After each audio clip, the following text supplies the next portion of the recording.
Évidence numéro 7. Comment apporter un soulagement et une délivrance au monde? La réponse est par de l'altruisme, de la bonté, de l'amour gratuit. Et par la peine et la souffrance. Notre nature profonde est d'être compatissant, d'être bénissant, de prendre soin des uns des autres. Et tout ce qu'on peut faire pour le faire doit être fait.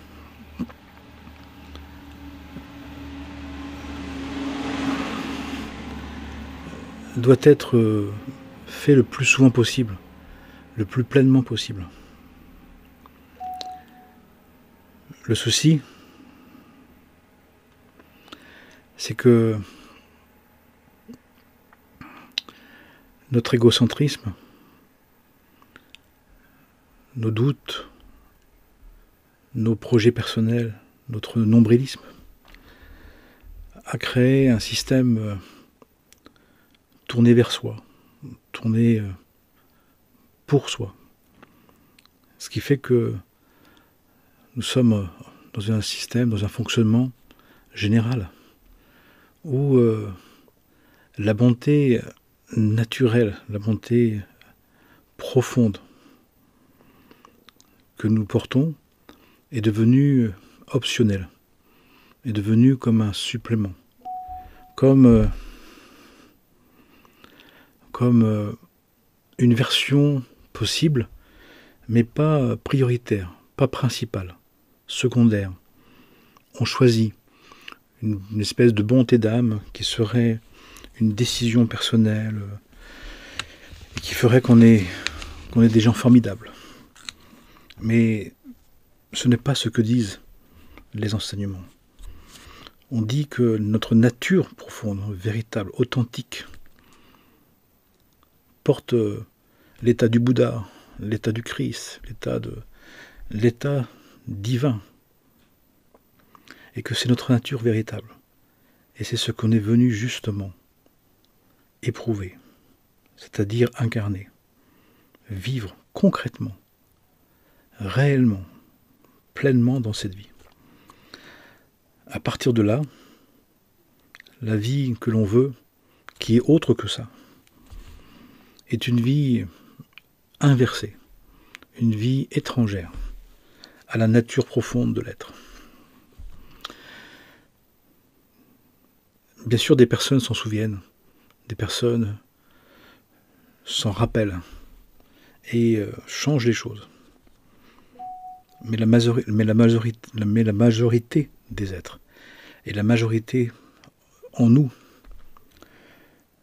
ne s'en souvient pas, n'y croit pas, n'y croit plus, n'en veut pas vraiment, considère que on doit au mieux s'occuper vraiment de quelques personnes qu'on a choisies sur le volet, qu'on a triées sur le volet, qu'on a choisies. Mais que le reste du monde, en quelque sorte, ne nous concerne pas. Et parfois aussi, certains se sentent concernés pour le monde, mais ils le veulent à leur image, pas à l'image de la volonté divine, qui est aussi un autre problème, une autre forme d'égocentrisme. Entre l'indifférence et l'imposition. Cette situation d'oubli, d'ignorance, de refus, crée une autre possibilité d'aider le monde, de soulager le monde et de le délivrer. Cette possibilité, c'est que le divin va nous faire ressentir dans nos vies, idéalisées, utopisées, sélectives, glorifiées, et bien au beau milieu de ce qu'on a choisi, de ce que l'on veut, de ce qu'on a décidé, nous allons vivre des épreuves qui vont nous amener à percevoir la souffrance du monde, la souffrance des êtres, la peine, la dépression, le mal-être, le malheur, pour justement nous rappeler que c'est véritablement ce que nous sommes profondément. C'est ce qui fait que, malheureusement, terriblement, la plupart des êtres souffrent. Bien sûr qu'il y a la douleur de l'enfantement, il y a la douleur de l'épreuve, mais je parle de la souffrance, de l'état du monde. Pour quelle raison? Eh bien, pour nous attendrir. Tout simplement pour nous attendrir. Tout simplement pour nous donner l'occasion, eh bien, de prendre conscience, de reprendre conscience de ce que nous sommes profondément. Cette situation, elle est un système de rappel, un système d'interpellation, de rappel, de dialogue que le divin nous propose pour nous ramener à notre essence, pour nous ramener à ce que nous sommes profondément. Ce qui fait que le divin avait prévu que notre conscience existait, pourrait amener de l'indifférence, de la paresse, de la haine gratuite, de la mélancolie, du je m'en foutisme, du laisser-aller,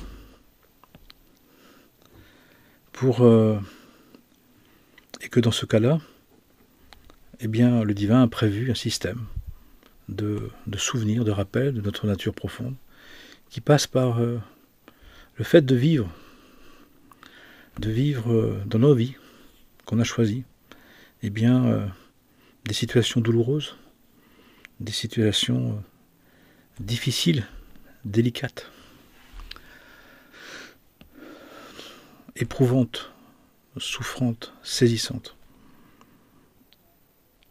Sachant que la première réaction de quelqu'un qui perd son statut, qui perd sa toute-puissance, qui perd ses intérêts, qui perd ses avantages, et on peut le comprendre, c'est surtout pas un jugement, c'est une explication. La première réaction naturelle de l'âme animale, de la personnalité, va être un repli sur soi, c'est-à-dire une résistance, un refus, un dénigrement, une dénégation de ce rappel. C'est pas forcément volontaire, c'est pas forcément conscient, ce n'est pas forcément choisi, mais ce sont des résistances de la personnalité qui, justement, pour elle, ce qui doit exister, ce qui peut rester, ce qui doit se faire, c'est ce qu'elle a décidé. Parce que notre personnalité est faite d'ignorance, est faite d'égocentrisme, est faite de vaine gloire, qui fait qu'elle pense qu'elle peut s'autodéterminer, s'autodéfinir, se vouloir que ce qu'elle veut, de vouloir que ce qu'elle décide, de décider simplement ce qui lui convient. C'est d'oublier complètement que nous sommes venus ici pour nous rapprocher du divin, consciemment. Dans les cieux, nous sommes en Dieu, mais nous ne sommes pas dans un travail conscient. Nous sommes comme dans un poisson dans l'eau, un océan divin, mais on n'a pas conscience. Le travail de conscience qu'on est venu faire demande la possibilité de s'éloigner, la possibilité de se rapprocher. Et l'idée étant, à un moment donné, de comprendre qu'on a besoin de se rapprocher. Et ce rapprochement étant donc prévu, étant nécessaire, étant un objectif de se rapprocher du divin, pour passer de l'image potentielle déposée en nous par l'insufflation divine en nous et dans la Genèse, et puis pour aller à la ressemblance. Et soit qu'on cherche le royaume, donc on cherche à se rapprocher, et qui fait que de fait, le divin étant miséricordieux, compassionnel, bienveillant, aimant, eh bien il nous demande de l'être. Si on ne l'est pas, si on ne l'est pas assez, si on ne veut pas l'être, si on ne peut pas l'être, au titre de notre personnalité, mais que notre âme divine, elle l'est, elle veut l'être, elle veut le devenir, elle veut l'accentuer, à un moment donné dans nos vies, se passent des situations, des circonstances éprouvantes, qu'on n'a pas choisies, qu'on n'a pas désirées, qu'on n'a pas voulu. Ce qui fait que, aussitôt, la réaction d'ego, la réaction de la personnalité, va créer un repli sur soi. Ce repli sur soi va créer une onde de choc, de la désillusion, de la peine, de la douleur, de la souffrance, qui va amplifier cette interpellation, ce rappel, cette intervention divine, qui fait que, au bout de ce repli, au bout de ce refus, il y a une concentration, il y a une pesanteur, il y a une intensité qui va se redoubler, qui va se dédoubler, qui va s'accentuer, et qui va produire à un moment donné, justement, que la personne,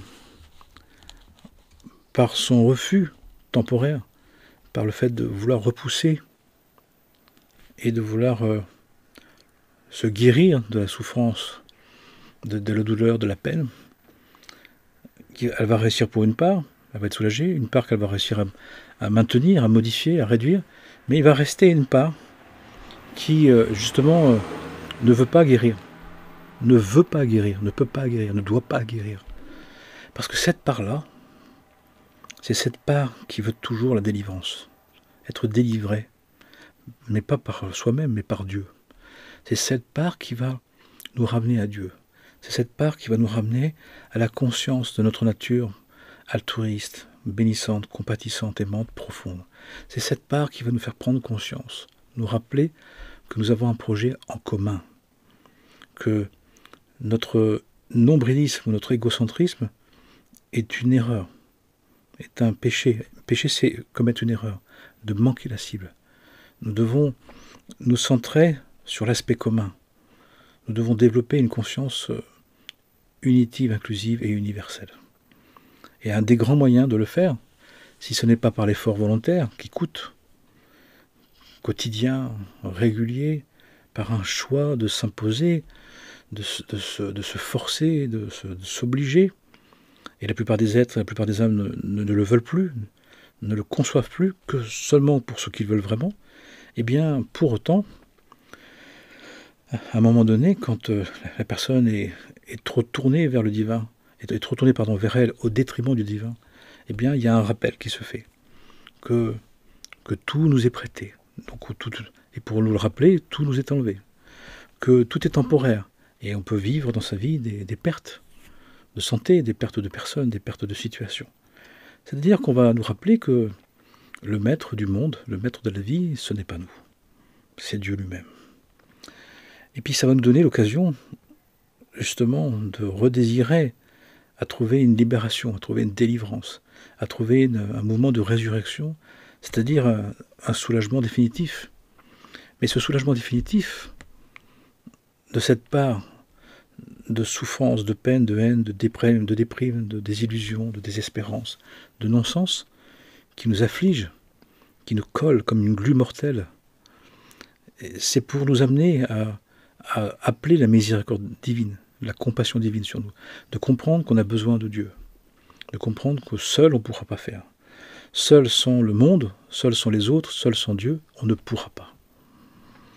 Et on voit bien à quel point on est dans des circonstances actuelles où les croyances un hyper-narcissisme, un très égocentrisme, un puissant nombrilisme a créé des séparations entre les êtres très très grands, qui fait que l'autre est secondaire, l'autre n'est pas nécessaire, l'autre seulement celui qui nous convient. si ça nous convient, le temps que ça nous convient. Nous sommes donc au plus éloigné de la version à réaliser et à accomplir. Ce qui produit, puisque ça fonctionne comme ça, un rappel qui vient justement nous éprouver à un point d'interpellation, un point de saisissement, un point de peine, de douleur, de peine, de souffrance très très très grand, pour nous ramener à notre version divine, à notre version ontologique, à notre version véritable, profonde, pour que nous puissions, dans un état de peine, de déception, de désillusion, enfin nous désencombrer de nous-mêmes, enfin de faire de la place à Dieu, à l'appel, au rappel, à la supplication, à la glorification, à la louange, à la demande. Bien évidemment, ce processus peut être évité si nous faisons l'effort de nous confier, d'appeler le divin, de lui demander que sa volonté soit faite, que sa grâce, de le remercier et de dire que ta grâce me suffit, de le bénir, de rendre grâce. Mais force est de constater que nous le faisons quand tout va bien, et nous le faisons quand ça ne nous convient plus, mais de là de le faire au quotidien comme quelque chose d'une véritable nature à acquérir, à vivre, eh bien on s'en est beaucoup beaucoup éloigné, qui fait que le rappel dans cette fin des temps anciens, où on dit qu'on ne peut plus reporter la convocation, qu'on ne peut plus reporter la prise de conscience, parce que l'humanité est en jeu, et on le voit tous les jours actuellement. Mettons-y des mots, notre humanité est en jeu, notre humanité va mal, notre humanité en nous va mal, mais l'humanité, le monde va mal, parce que cette perte de conscience que nous avons à devenir des êtres altruistes, dans un amour gratuit, compatissant, bénissant, aimant, produit cet effet terrible qui est la haine gratuite, la haine de tout, la haine de rien, la haine de l'autre, la haine du monde, la haine de Dieu, la haine de soi, qui est des conséquences d'un égocentrisme qui justement dessert le bien commun. Et le divin ne peut pas l'accepter, bien sûr. Et ce qui fait que, actuellement, ce qui se produit, et d'un point de vue spirituel, c'est très simple, c'est que le divin nous interpelle en nous disant « Attention, mes enfants, vous avez fait fausse route, vous avez pris un chemin de chaos, un chemin de chaos qui peut amener du désordre, qui amène du désordre, des désordres, qui peut amener à des désastres, et qui entraîne donc des souffrances de plus en plus incompréhensibles, des souffrances de plus en plus fortes, parce que c'est le rappel que Dieu a créé, la souffrance de l'âme divine, de ne pas être entendu par la personnalité. Et donc chacun en nous, nous avons un profond conflit entre deux versions, celle de l'âme divine qui veut justement retrouver sa nature et vivre cette nature profonde, et puis la personnalité qui s'est arrangée avec tout ça. Personnalité qui est en train de résister au fait d'accepter que notre destin est commun, de partager, de réduire les consommations, de réduire l'envergure des possessions, des jouissances, des puissances personnelles, des pouvoirs, des avoirs, des savoirs. On y va de toute façon, ça va se faire. Et le bonheur, la joie d'être bienheureux ne dépend pas des conditions du monde, mais dépend d'un état d'esprit.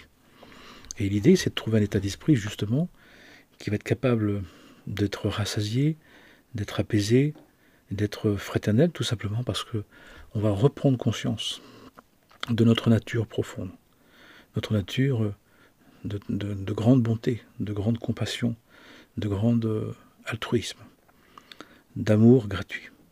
Ce qui fait que dans les temps actuels, malgré tous nos misères, tous nos malheurs qui existent vraiment, tous nos accablements, toutes nos désillusions, il nous faut savoir que c'est peut-être un chemin, et c'est la possibilité de faire un chemin de retour vers Dieu, de retour vers les valeurs divines, vers l'être divin, l'être d'en haut, l'être spirituel, l'être, le Fils et la fille de Dieu que nous avons à devenir. Et cela nous appartient.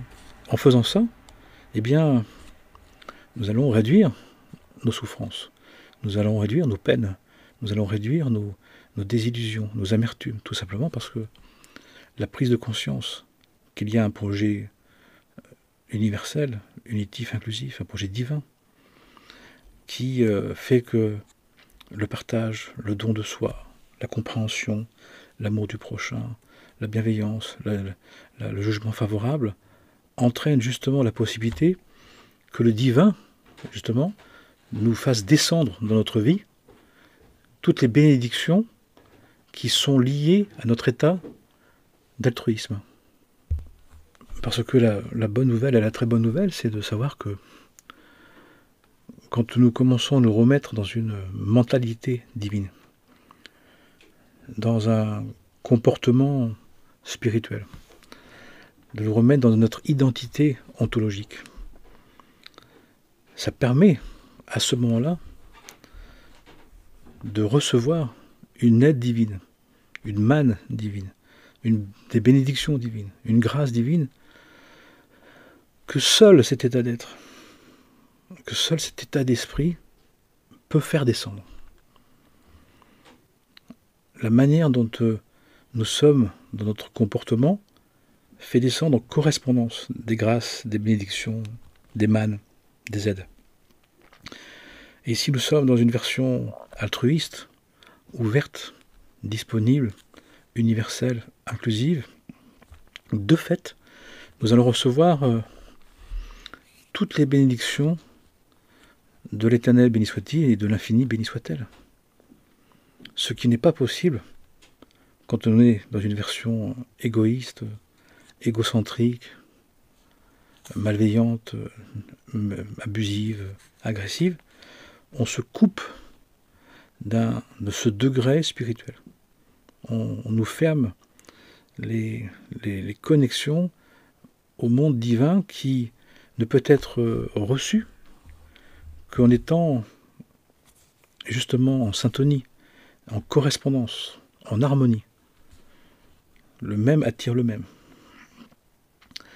Ce qui fait que nous avons fort intérêt, si nous voulons que dans notre vie, et pour le monde, que ça change, de nous élever, d'éveiller notre conscience, de changer notre mentalité, de décider à chaque instant de nous mettre dans une version de nous-mêmes qui va nous permettre d'être dans la version la plus ontologique, selon l'être divin, divine, miséricordieuse, compassionnelle, de sainteté, de divinité. Et ça nous appartient. Ça appartient à chacun. Nous avons donc là un libre arbitre à faire jouer. Mais ça veut dire aussi que la plupart des êtres étant tournés très fort vers eux-mêmes et ayant pris l'habitude, comme une espèce d'addiction, on nous dit aussi que la majorité des êtres reviendront vers cette version d'elle-même supérieure, véritable, du devenir, après un passage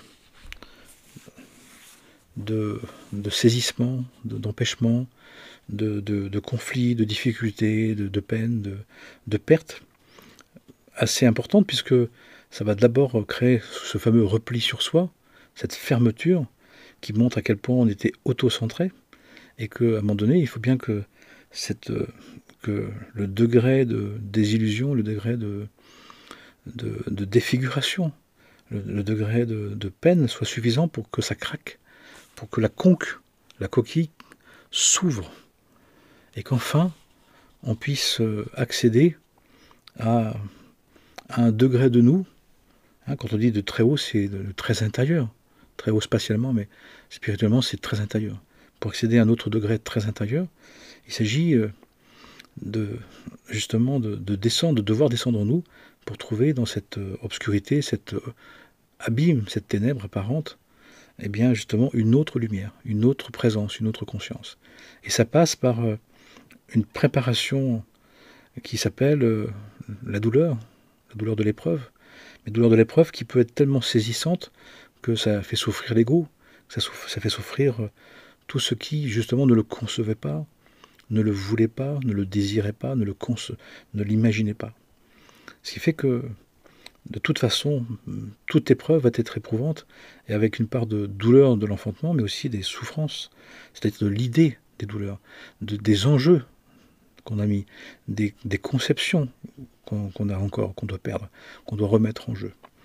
Mais là aussi, on peut atténuer tout ça si on accepte de tout me remettre en jeu, de se mettre dans le je suis de l'être, de dire que ta volonté soit faite, ta grâce me suffit, je remets ma vie entre tes mains, pour dire j'accepte justement de me retrouver, de me rapprocher du divin et de me remettre dans la version de base, la version de départ.